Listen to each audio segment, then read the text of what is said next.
Assalamualaikum warahmatullahi wabarakatuh. Perkenalkan, saya Aimee Saja Husna dengan NIM B00258180 dari kelompok B2. Pada kesempatan kali ini, saya akan eh, menjelaskan tentang organogenesis Thalia masculina, sistem Oropoetica, dan pelvis et perineum. Pertama ada organogenitalia masculina. Oke, yang pertama ada penis. Jadi penis itu homolog dengan glans klitoris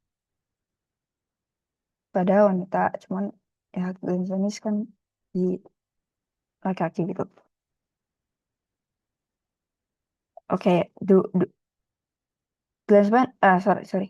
Penis itu terbagi menjadi dua pars, yaitu pars fixa sama pars libera. Pars fixa ada bulbus dan crus penis.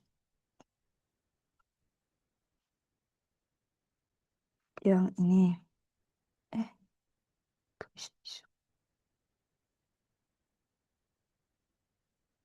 yang ini, nih, sama yang ini. Bah, dan ada pars libera, yaitu corpus spongiosum di bagian ventral dan corpora cavernosum di bagian dorsal. Ini corpus spongiosum dan corpus cavernosum. Nah, corpus spongiosum ini bakal menjadi kayak dia akan gimana ya? Dia akan berubah menjadi glans penis. Glans penis ini punya namanya BTW, glans penis. Nah, glans penis ini punya namanya kayak kulit gitu. Kulitnya glans penis ini bakal sorry, kulitnya glans penis ini disebut prepotium.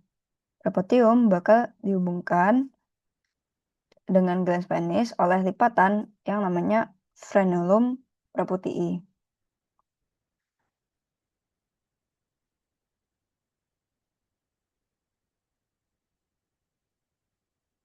Nih.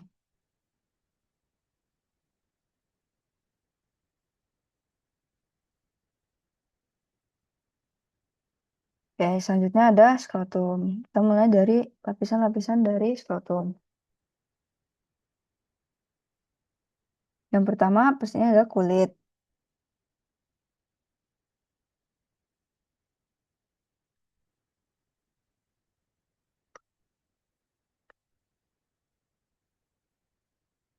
Oke. Yang pertama ada kulit.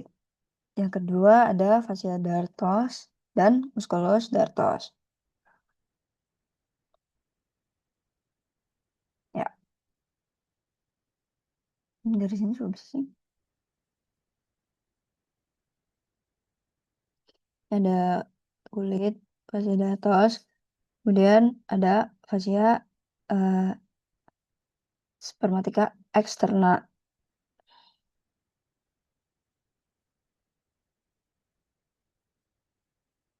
Ada juga muskulusnya cremasterika, musculus cremasterika ini. Terus ada uh, uh, fascia spermatica interna. Dari ini aja, ini kelihatan. Juga ada tunica vaginalis. Nih, dari tunica vaginalis itu ada dua, yaitu tunica vaginalis lamina parietal sama lamina visceral. Kemudian bakal ada tunica albuginea.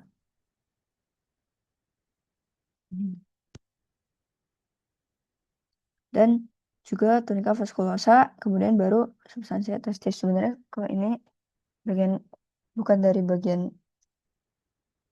lapisan skeleton sih, cuman lebih masuk ke testis. masuk ke testis, dia itu homolog dengan ovarium pada wanita. Testis kan sepasang. Jadi testis yang kiri itu lebih rendah daripada testis kanan, karena funiculus spermaticusnya itu lebih panjang daripada yang kanan. Ini lapisan-lapisan dari testis. Ada tunica vaginalis, nih, yang parietal dan juga visceral. Kemudian ada tunica albuginea, sama tunica vasculosa.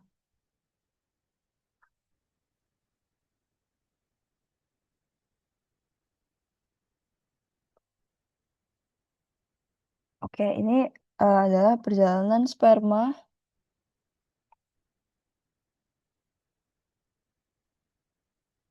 Jadi sperma itu bakal terbentuk dari sel gamet di tubulus contortus seminiferus.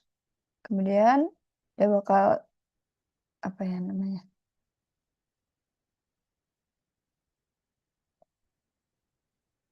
Dia bakal jalan ke tubulus rectus seminiferus, kemudian ke rete testis. Dari rete testis dia bakal ke ductus efferent. Ini ductus efferent. Ductus efferent testis ya. Terus habis itu baru ke epididymis.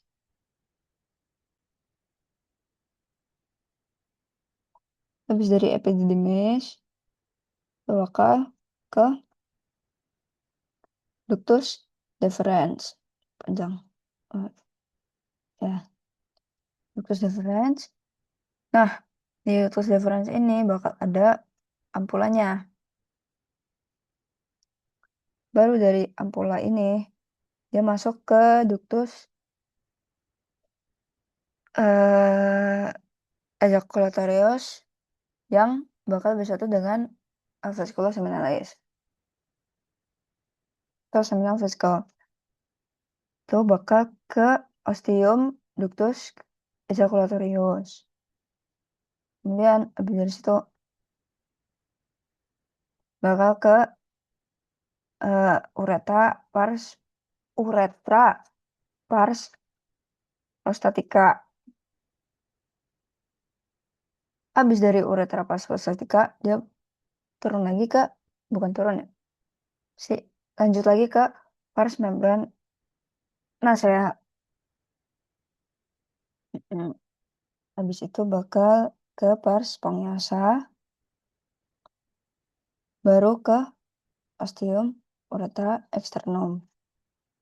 Jadi gitu deh. Dari tubulus contortus seminiferus sampai ke ostium uretra externum.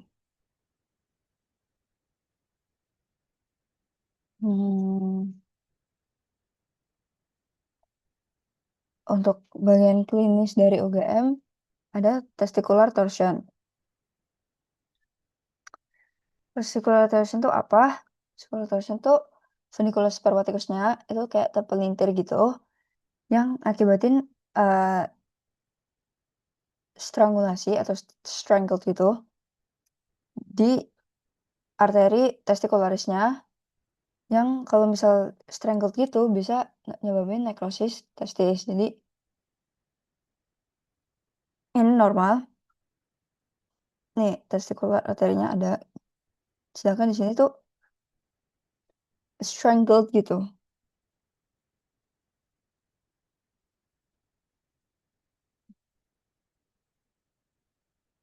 Akibatnya itu bakal sakit, ya penyakit gitu, nekrosis testis. Atau selnya kayak mati gitu. Kemudian ada lagi namanya varikoka. Kalau varikoka itu dilatasi abnormal dari vena pada plexus venosus pompiniformis. Karena apa? Karena gangguan aliran darah balik ke vena. Akibatnya itu ya pasti ada nyeri, terus ada benjolan pada skrotum kayak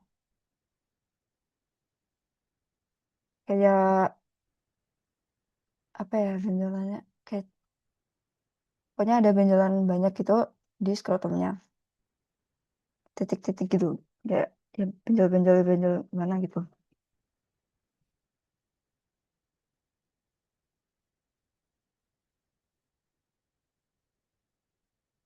Yang ketiga ada BPH atau prostatic benign prostatic hyperplasia atau hiperplasia jaringan prostat yang bakal menyebabkan obstruksi uretra, umumnya dari umumnya di zona transisional dari prostat. Jadi ini prostatnya kayak, eee, ngeblok gitu, ngeblok ngeblok urinnya dari karena ini kayak pembesaran gitu, hiperplasia, jadi urinnya nggak bisa keluar. Akibatnya itu sulit buang air kecil. Oke, sekarang lanjut ke sistem uretropoetika uropoetika uretro uropoetika itu terbagi dari beberapa organ. Yang pertama ada ren atau ginjal. Ren, kidney atau ginjal.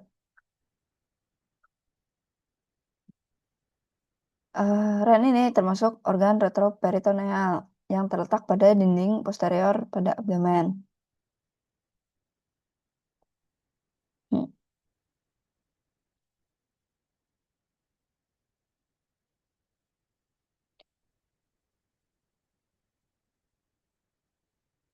hmm, oke. Ini ada nah ini dia eee, nah ini dia bakal, mulai proses pembuatan dari urin. Dari anatominya sendiri di sini ada calyx mayor, calyx minor, terus ada papilla renalis, ada cortex renalis juga, ini cortex, ini medulanya,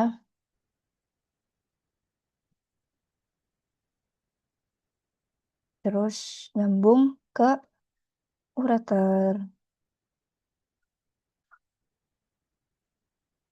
Ya di ureter itu singkatnya kayak saluran yang da yang membentang ya, membentang dari ren sampai vesika urinaria, simpelnya gitu. Ini, mmm, nggak kelihatan kalau pakai merah, kalau pakai ijo. Ini namanya ureter. Dari ginjal sampai vesika urinaria. Nah, ureter ini pada pria bakal disilang oleh ductus deferens, sedangkan pada wanita dia bakal disilang oleh arteria uterina. Ya lanjut ke vesika urinaria atau bladder kandung kemih. Eee, ya vesika urinaria itu kantong muskulus yang fungsinya buat nampung urin sebelum dikeluarin nanti. Pada pria, dia berada di antara pubis dan juga rektum, sedangkan pada wanita, dia berada di antara pubis dan juga uterus. Mmm, iya sih. Mmm, oke, pada saat lahir, vesika urinaria ini berada di cavitas abdominalis. Dengan seiringnya bertambah usia, vesika urinaria itu bakal turun sampai setelah pubertas ketika vesika urinaria itu dalam posisi dewasa.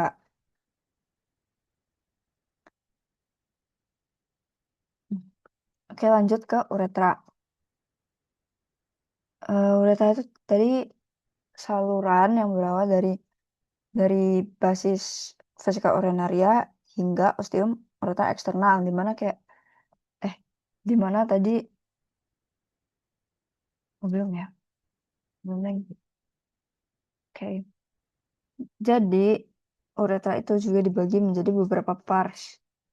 Yang pertama ada prostatika, yang kedua prostatika, yang ketiga ada membrana sea sama pars spongiosa.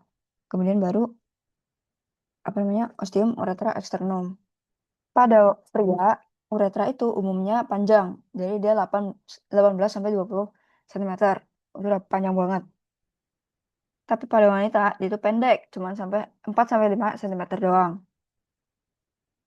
Nah, pada wanita, uretranya tuh nggak terbagi jadi pars-pars gitu. Ya, uretra pada wanita ini, yaitu karena lebih pendek, dia cuma 4 sampai 5 cm, itu lebih rentan buat terkena infeksi di saluran uretranya.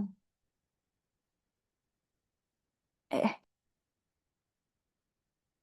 oke. Sekarang perjalanan urin. Dari awal di nefron.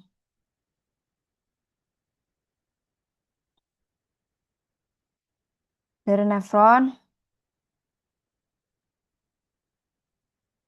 dia bakal ke tubulus contortus proxima. Ya, ini udah terjadi filtrasi. Kemudian di sini terjadi proses reabsorpsi. Kemudian dia bakal ke tubulus descendens, Ansahenle. Kemudian baru ke Ansahenle-nya.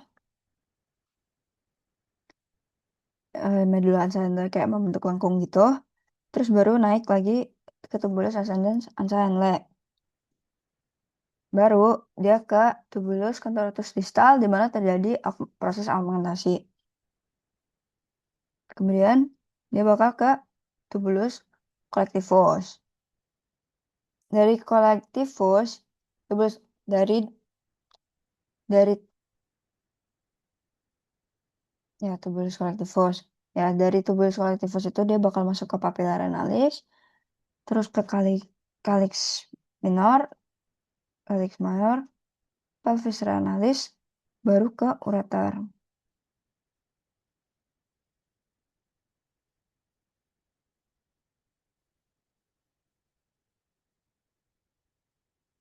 Lanjut ada pelvis at perineum. Yang pertama ada diafragma pelvis. Diafragma pelvis itu terdiri dari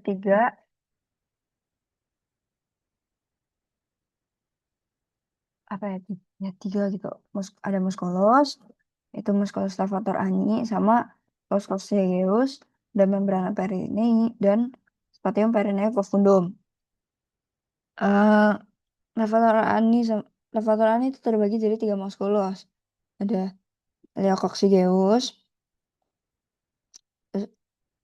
terus ada pubococcygeus, sama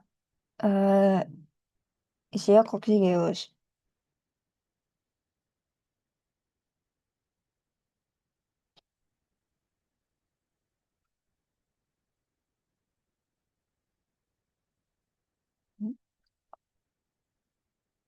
Dia lanjut ke membrana perinei dan spatium perinei profundum.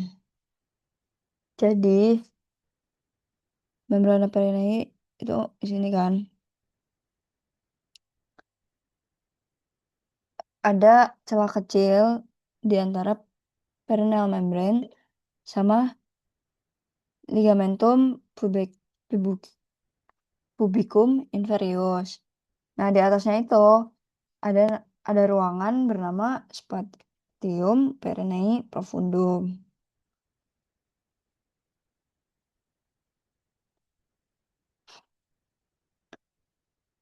Selanjutnya ada musculus dari spatium perinei profundum. Musculusnya sendiri ada musculus, sphincter, uretra, external. Kemudian ada musculus ini transversus perineum profundus. Kemudian pada wanita doang nih, ada juga musculus compressor uretra. Dan juga ada sphincter uretrovaginalis. Musculus sphincter uretrovaginalis. Ini kan di sini nggak ada nih. Di in men nggak exist gitu. Terus di sini ada. Jadi pada wanita doang ada musculus sphincter uretrovaginalis sama musculus compressor uretra. Oke, selanjutnya ada pembagian regioperineum. Apa itu pembagian regioperineum? Ada namanya triangles of perineum. Yang pertama ada uretrogenital triangle dan anal triangle. Yang masuk urogenital triangle itu termasuk vagina, clitoris, uretra, sama perineal membrane atau membran perineum. Yang termasuk dari anal triangle ada anus, sphincter ani externum, nervus pudendus, sama ischial anal fossa. Batas-batasnya di anterior ada margo inferior symphysis pubis. Di bagian posterior ada rami ischiopubica dan ligamen sacrotuberale. Bagian lateral ada apex os coccygeus.